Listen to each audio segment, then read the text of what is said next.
ও মায়েরা, তোমাদের স্বামী যারা যদি একটু দূরে কাজ টাজ করতে যায় কি চাকরিতে যায়, তখন এই রাতের পর রাত ঘুম ধরবে, চিন্তা হবে না? চিন্তা তো হবে, কত দূরে গেল, কি খেলো, শোয়ার জায়গা পেলো কিনা, কি যে করছে কে জানে। মানে যারা একটু, যাদের মধ্যে একটু মায়া মমতা বেশি, তাদের দেখবেন সারা রাত ঘুম হবে না। ও ললিতা গেল, তাতে আমার দুঃখ নেই, ওগুলো নিয়ে যাবার কি দরকার ছিল? ওরাই তোর কি কি নিয়ে গেল। নয়নক নিদকেয়,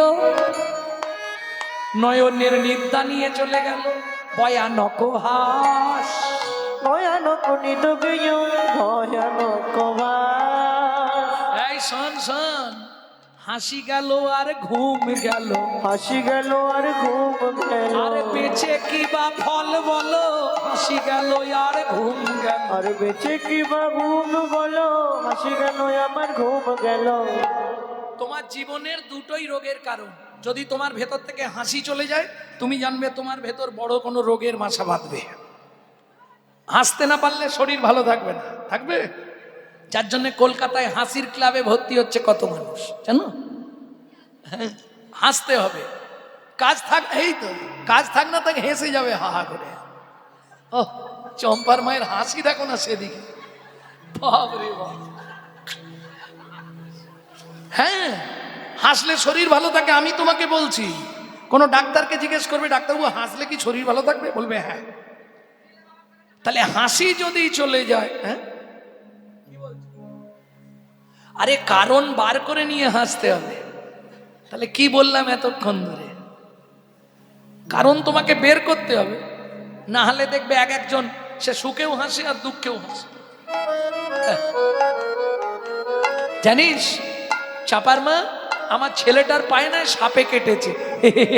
কি করে কাটলো রে, কোথায় খেয়েছিল রে, কি সাপ কাটলো রে? বলছি আমার ছেলের পায়ে সাপ কেটেছে, ও হেসে। তার মানে কি ওর হাসি, ওর লগ্নটাই হাসির লগ্ন। কারণ এই দুটো যদি কারো জীবন থেকে চলে যায়, কারো ঘুম যদি জীবনে চলে যায়, সে বেশি দিন বাঁচবে না, শুনে রাখো। আর কারো জীবন থেকে যদি হাসি চলে যায়, সেও বেশি দিন বাঁচতে পারবে না। না হো দরস সুখ বিধি কইল বাত, বুঝলে না? কি গো, সুখময় সাগর মরুভূমি ভেল। হঠাৎ কি হলো? সে হেসে উঠলো নাকি? ও মাইরা, সুখের সাগর, সুখের সাগর হঠাৎ শুকনো হয়ে গেল, কি হবে? আমারও দশা তাই হয়েছে। কে বলছে? রাধারানী। সুখময় সাগর মরুভূমি ভেলো, মরুভূমি মানে শুকনো হয়ে গেল। জলদ নেহারি সখী চাতক মরি গেল। চাতক পাখি ওই মেঘের দিকে তাকিয়ে ফটিক জল ফটিক জল ফটিক জল করে করে মারা গেল। সেই দশা আমার। হ্যাঁ হ্যাঁ রে, নয়ানক নিদকেয় ভয়ানক হাস, ভয়ানক নিদকেয় ভয়ানক হাস।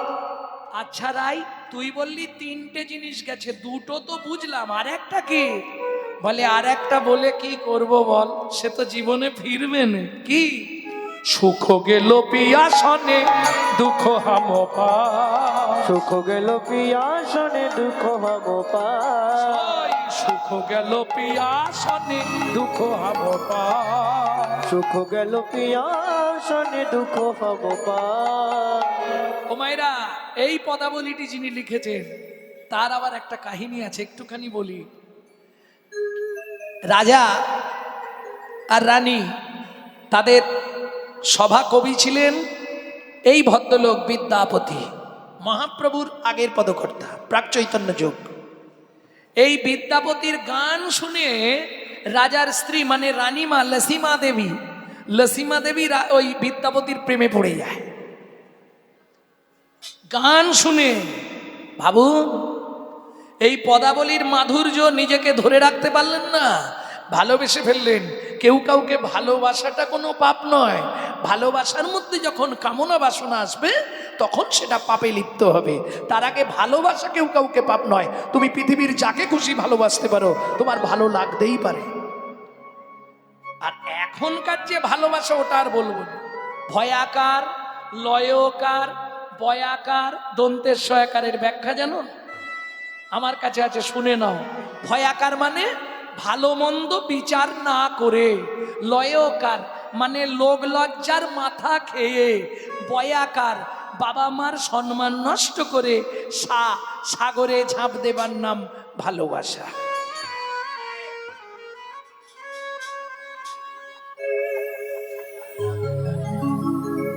হরিবল হরিবল।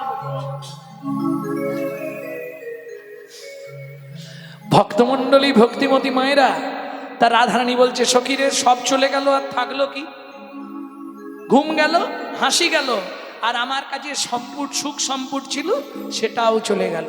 তা সেই বিদ্যাপতি কেমন ভাব দেখুন, যখন রাজা জেনে গেলেন যে তার স্ত্রীর সঙ্গে বিদ্যাপতির কোনো একটা সম্পর্ক আছে, অন্য কিছু নয়, বিদ্যাপতি গান গাইতো আর রানী আড়াল থেকে গিয়ে বসে ওই গান শুনে কাঁদতো।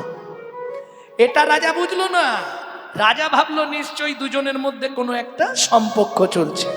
ব্যাস, লোক পাঠিয়ে মারতে মারতে বিদ্যাপতিকে মেরে ফেললেন, মেরে নদীর জলে ভাসিয়ে দিয়ে ফেলে দিলেন। এই খবরটা যখনই এসে পৌঁছালো লসীমা দেবীর কাছে, বিদ্যাপতি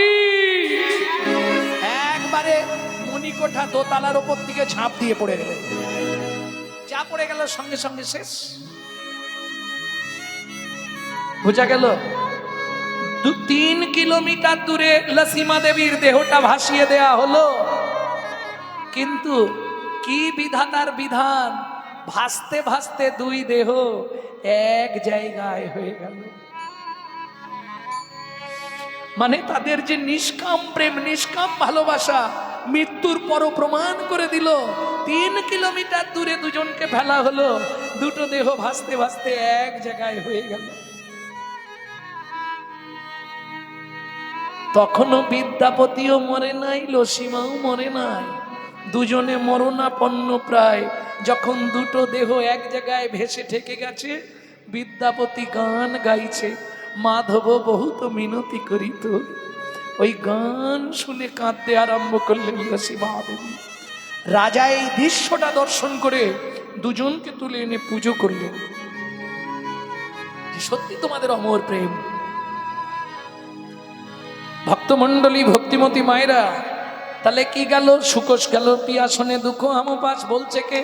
ভনয়ে বিদ্যাপতি শুনো বড় নারী, ভনয়ে বিদ্যাপতি শুনো বড় নারী। তখন ভনয়ে বিদ্যাপতি শুনো বড় নারী, তখন ভনয়ে বিদ্যাপতি শুনো নারী। সুজনক দুঃখ ইহা দিবস দুচারি, সুজনক দুঃখ ইহা দিবস দুই চারি। এই আস্তে, সুখের নিশি এমনি আসে, দুঃখের নিশি এমনি আসে। বলি দুঃখের নিশি পোহাতে চায় না, সুখের নিশি এমনি আসে। দুঃখের নিশি পোহাতে চায় না, সুখের নিশি এমনি আসে। দেখবেন যদি কোনোদিন কোনো দুর্ঘটনা ঘটে, দুঃখের নিশি ও কাটতে চায় না, আর সুখের নিশি ও মা এই শুলাম সকাল হয়ে গেল। এটা নিয়ম। ঘনয় বিদ্যাপতি শুনো বড় নারী, সুজনক দুঃখ ইহা দিবস দুচারি। তোমার সুখের দুঃখ কেন? চণ্ডীদাসে কয়, শুনো বিনোদিনী সুখ দুঃখ দুটি ভাই, সুখের লাগিয়া যে করে প্রীতি, দুঃখ যায় তার ঠাই। দুঃখ যায় তার ও মায়েরা, দুঃখ এলেই সুখ আসবে, আর সুখ এসেছে মানে দুঃখ আসবে। তৈরি থেকো। তুমি সুখে একবারে যেন নিজেকে বিকিয়ে দিও না, তাহলে দুঃখ কিন্তু দরজা গোড়ায় দাঁড়িয়ে আছে, এটা ভেবো। কেমন? তোমাকে দুঃখটাকেও সুখ ভেবে নিতে হবে, আর সুখটাকেও সুখ ভেবে নিতে হবে, তাহলে তুমি ভালো থাকবে। নাহলে দুঃখটার সময় কষ্ট পাবে, তাহলে ভালো থাকতে পারবে না। বুঝে নেওয়া গেল? ললিতা, আমার কি মনে হয় জানিস, চির দিবস ভেল হরি রহল মথুরা পুরী। চির দিবস ভেল হরি পুরে। অতে ভাম বুঝিনু অনুমানে, অনুমানে অতে ভাম বুঝিনু অনুমানে। খুব দামি পদ, এটা কিন্তু মাথুরে পাবেন না সহজে কারো কাছে। এটা উলমাদ দশার পদ। চির দিবস ভেল হরি রহল মথুরাপুরী অতএব হাম বুঝিনু অনুমানে। কি বুঝলাম জানিস? মধুপুর যশিতা সবহু রস পণ্ডিতা, মধুপুর যোশিতা সবুতর পণ্ডিতা, বান্ধল সুরথি রথি দানে। বান্দল মনসরতি রতি দানে। আচ্ছা মায়েরা, এটা কঠিন পদ তো তোমরা বুঝতে পারছো? চির দিবস ভেলো হরি, এতদিন ধরে দেখলাম গোবিন্দ রহল মথুরাপুরী অতএব হাম বুঝিনু অনুমানে, আমি বুঝে নিলাম কি হচ্ছে। মধুপুর যশিতা, মধুপুরের যারা নায়িকা, মানে কোথায়, কোন জায়গায়? মথুরা, মথুরা, মথুরার যেসব নায়িকা, মধুপুর যশিতা সবহু রস পণ্ডিতা, তারা রসের পরিপাটি জানে, সেই রস দিয়ে গোবিন্দকে ভুলিয়ে দিয়েছে।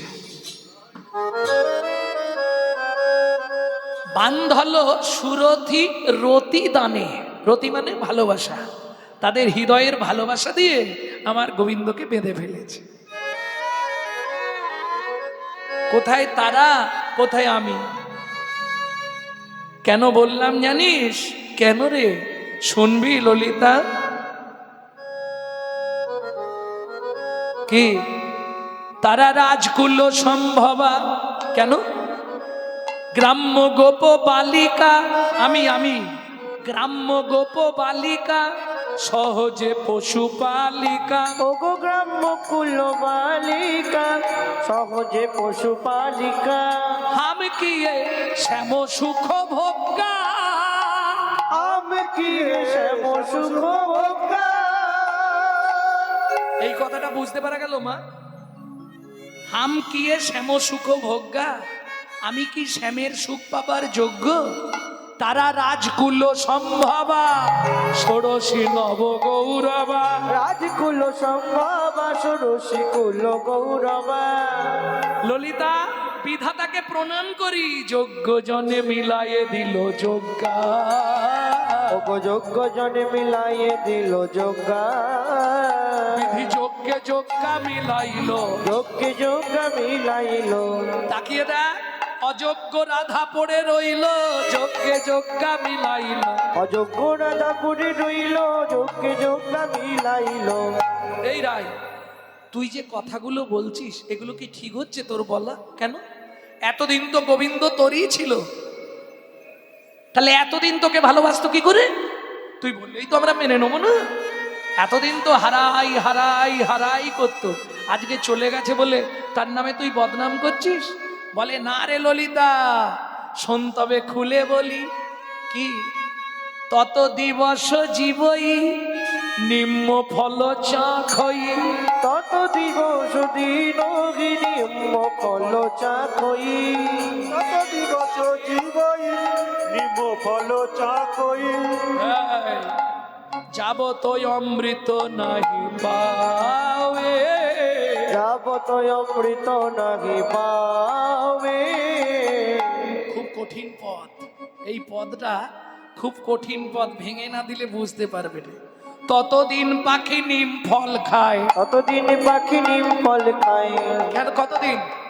যতদিন অমৃত ফলের সন্ধান না পায় ততদিন পাখি নিম ফল খায়। অমৃত ফলের সন্ধান না পায় ততদিন পাখি নিম ফল খায়। তাই বুঝতে পেরেছো?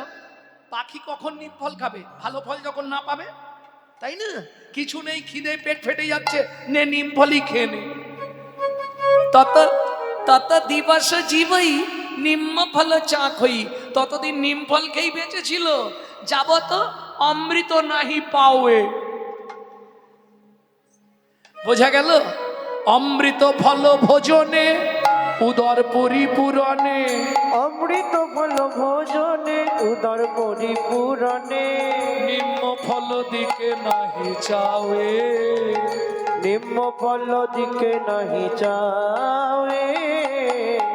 এই ললিতা, কি মথুরায় অমৃত ফল খেতে খেতে আমার মতো নিম ফলের কথায় মনে নাই রে।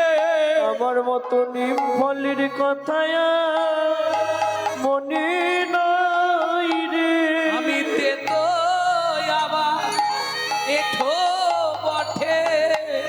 আমার মতো নিম ফলের কথা তার মনে নাই রে। আমি তেতো বটে আমার এঠো বটে, নিম ফলের কথা আর মনে নাই রে। তেতো তাই এঠো, আমার কথা আর বুঝি মনে নেই বধূর। আমার কথা মনে হয় বধুর আর মনে নেই। ললিতা, তেতো তাই আবার এঠো, আমার কথা আর বধুর মনে নেই জানিস। ওরাই তুই এ কথা বললি কেন? বললে কেন বললাম জানিস কেন? শোন, ওই মৌমাছি ধুদরা ফুলে কোনোদিন বসে দেখেছিস? তাবত অলি গুঞ্জরে, অলি মানে এই অলি মানে কি? ভ্রমর, ভ্রমর। তাবত অলি গুঞ্জরে যাইয়া ধুদরা ফুলে। যাবো তলি গুঞ্জরে যাইয়া ধুতরা ভুলে। ও মাইরা, ধুদরা ফুলে মৌমাছি যায় কি? না না, মধু খেতে যায় না? হায়দা বলে হ্যাঁ। কি বলবে যায় না? যায় না? হ্যাঁ। কি ভ্রমর ধুদরা ফুলে যায়? যায় না। কিন্তু রাধারানী বলছে তাবত অলি গুঞ্জরে যাই ধুদরা ফুলে। তখন ধুদরা ফুলের কাছে গিয়ে গুনগুন গুনগুন গুনগুন গুনগুন কখন করে জানিস ললিতা? যাবত মাধবী নাহি ফুটে। যাবো তো মাধবী নাহি ফুটে। শোন, যতক্ষণ মাধবী ফুল না ফোটে তখন ধুদরা ফুলের কাছে গিয়ে গুনগুন গুনগুন গুনগুন গুনগুন করে। হ্যাঁ, এতদিন আমার কাছে গুনগুনাচ্ছিল, গুনগুন গুনগুন গুনগুন গুনগুন। মথুরায় মাধবী ফুল পেয়ে তার মধু খেতে খেতে আমার মতো ধুদরা ফুলের কথা হরি বল। মনে নাই রে। আমার মতো ধুতরা ফুলের কথা মনে নাই রে। ওরে দেহ আমার শুধু কাঁটায় ভরা, ধুদরা ফুলের কথা তা মনে নাই রে। ওগো দেহ আমার শুধু কাটাই ভরা, আমার মতো ধুতরা ফুলের কথা মনে নাই রে। দেহ আমার কাঁটায় ভরা, বুঝলে পড়ার কথা আর মনে নাই রে। ততহি অলি গুঞ্জরে যাইয়া ধুদরা ফুলে যাবত মাধবী নাহি ফুটে। শশী শেখরের বাণী শুনো রাধে বিনোদিনী। শশী শেখরের বাণী শোনো রাই বিনোদিনী। রোখে ধ্বনি কহয়ে কিছু ছুটে। রোখে ধনিক হয়ে কিছু ছুটে।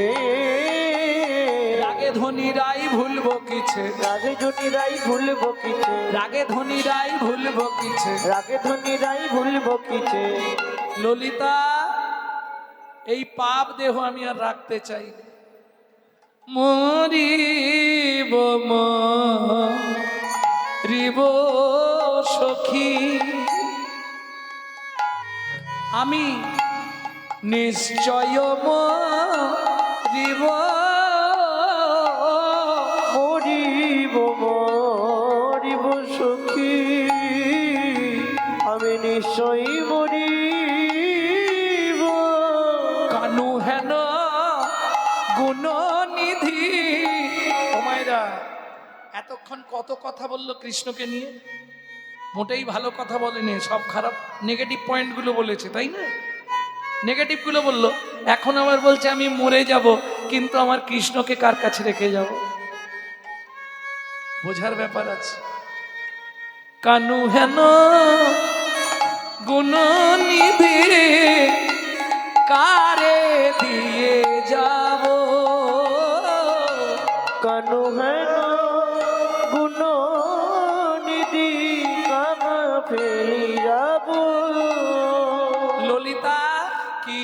আমি যদি মরে যাই কৃষ্ণকে কার কাছে দিয়ে যাব? বলে সে তো মথুরায় আর তুই তো বৃন্দাবনে, অসুবিধা কি? তুই আবার দিয়ে যাবি কেন? সে তো ভালোই আছে সেখানে। সেটাও ঠিক। তাহলে তোরা এক কাজ করিস, সব সহচরী মিলি কৃষ্ণ নাম দিবি কর্ণমূলে, যাবার কালে জিহুবা যেন কৃষ্ণ কৃষ্ণ বলে। কৃষ্ণ কৃষ্ণ বলে। ললিতার হাতে ধরে কহে ধনী রায়, বুঝি আর বাঁচিব না, প্রাণে মারা যাই। কাঁধে মারা যায়। এত বলি কর্ণেরও কুণ্ডল খুলিয়া, কর্ণের কুণ্ডল খুলিয়া এবার ললিতার হাতে দিলা কাঁদিয়া কাঁদিয়া। কাঁদিয়া কাঁদিয়া। ওমা, নারী জাতি সব খুলে ফেললেও একটা জিনিস জীবনে খুলবে না, কি বলুন? সব খুললেও একটা জিনিস খুলবে না, সেটা কি? হ্যাঁ, কানে খুলে দিল তো। নাসিকারও চাবি খুলি বিশাখারে দিলা, নাসিকার চাবি খুলি বিশাখারে দিলা। সখিরে এইবার যাবার মোর সময় হইলা, এইবার যাবার মোর সময় হইলা। চরণের নপুর খুলি দিলা সখির হাতে, চরণের নুপুর খুলি দিলা সখীর হাতে। গলার গজমতি হার সখিরে ভিখাতে, গলায় গজমতির গান সখীর নিকটে। শরীরের যা গয়না ছিল খুলে খুলে সবাইকে দিয়ে দিচ্ছে রাই। ললিতা বলছে, রাই তোর কি হয়েছে? এ কাজ করছিস কেন? আমি বলছি ধৈর্য ধর, এসে যাবে, দাঁড়া, যা করছি মেনে নে। তোদের হাতে ধরে একটা অনুরোধ করছি, গয়নাগুলো দিলাম তোদের এমনি নয়, তোরা আমার একটা উপকার করে দিস। আমি মরে গেলে ললিতারে না পুড়াবি এই রায়ের অঙ্গ,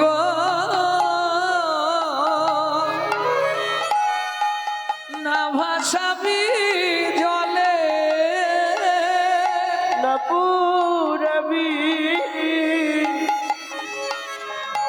এই রায়ের রঙ্গ,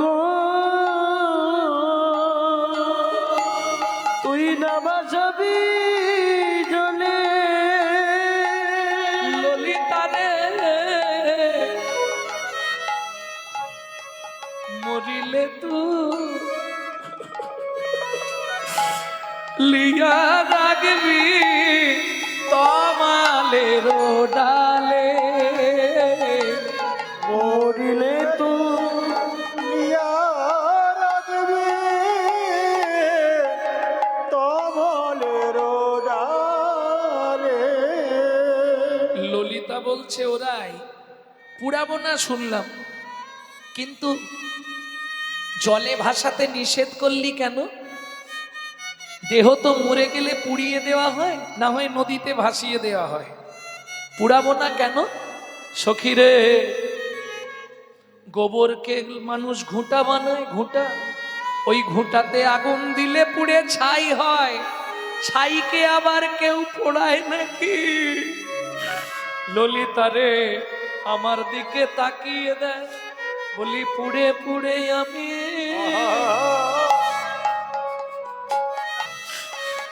ওরে ছাই হয়েছি, পুড়ে পুড়ে আমি ছাই হয়েছি। কৃষ্ণ প্রেমে, কৃষ্ণ প্রেমের অনলেতে হরি বল। পুড়ে পুড়ে আমি ছাই হয়েছে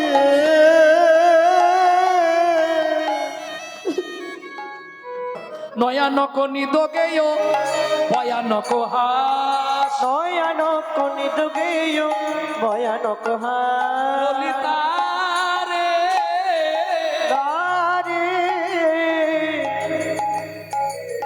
নয়নক নিদকেয়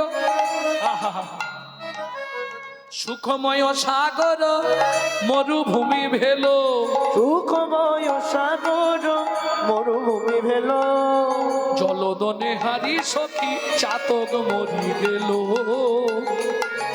সখী চাতক গরবিল আস্তে কৃষ্ণ প্রেমে অনালেতে তোরা এই পোড়া দেহ আর কি পোড়াবি কৃষ্ণ প্রেমে অনলেতে পোড়া দেহ আর কি পোড়াবি পুড়ে পুড়ে ছাই হয়েছি এই পোড়া দেহ আর কি পোড়াবি আমি পুড়ে পুড়ে ছাই হয়েছি আমার এমনি জনম অমনি গেল পুড়ে পুড়ে ছাই হয়েছি জনমগ্নে গেল পুড়ে পুড়ে ছাই হয়েছি পোড়া দেহ কি পোড়াবি ওরাই তুই পোড়াতে নিষেধ করলি এটা না হয় বুঝলাম নদীতে ভাসাতে না করলি কেন সখীরে সখী রে আমার সর্বাঙ্গে কৃষ্ণ নাম লিখে তোরা যদি নদীতে ফেলিস ভাসতে ভাসতে যদি আমার দেহ মথুরার ঘাটে ওই মথুরার ঘাটে গিয়ে ঠেকে যায় মথুরাবাসী তারা যে আমার বধূকে সাততলার ওপরে রেখে পুজো করে তারা যখন দেখবে আমার মৃতদেহ মথুরার ঘাটে ভেসে আছে তারা নিজেরাই বলা কওয়া করবে আরে এ তো রাধার দেহ না ও মা একই দশা তারা সবাইকে বলে বেড়াবে কৃষ্ণ ভজনের কি হরি বল। এই পরিণাম কৃষ্ণ ভজনের কে এই আরে কেউ তো ভজ